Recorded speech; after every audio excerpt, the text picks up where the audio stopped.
என்னப்படிதான் வாழ்வு? ஓரூரில் ஒரு விறகு வெட்டி இருந்தான்.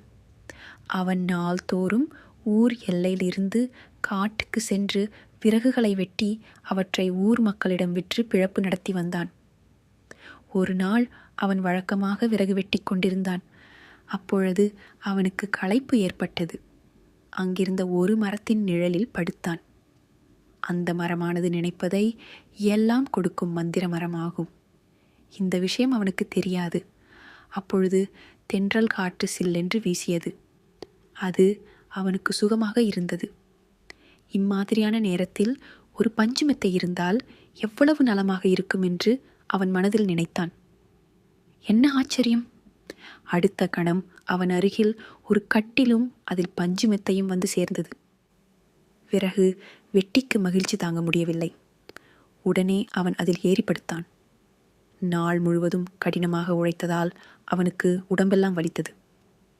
இந்த சமயத்தில் முதுகு, கை, கால் பிடித்துவிட இளம்பெண் ஒருத்தி இருந்தால் எவ்வளவு நன்றாக இருக்கும் என்று மனதில் எண்ணினான். என்ன அதிசயம்! அடுத்த கணம் அங்கு ஒரு இளம்பெண் தோன்றி அவனுடைய கை, கால்களை பிடித்து விட்டு கொண்டிருந்தாள்.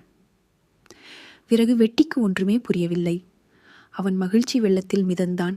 அவன் ஆச்சரியப்பட்டான். நினைப்பதெல்லாம் நடக்கின்றதே! இவ்வளவு சுகங்கள் இருந்தும் வயிற்றுக்கு உணவில்லாமல் பட்டினியாக இருக்கிறோமே! இப்பொழுது அறுசுவை உணவு இருந்தால் எவ்வளவு நலமாக இருக்கும் என்று எண்ணினான். மறுகணமே தங்கத்தட்டில் அறுசுவை உணவு வந்தது.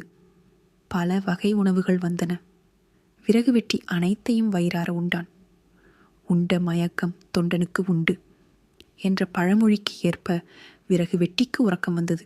படுத்தான். அவன் மனதில் திடீரென்று ஒரு பயம் தோன்றியது.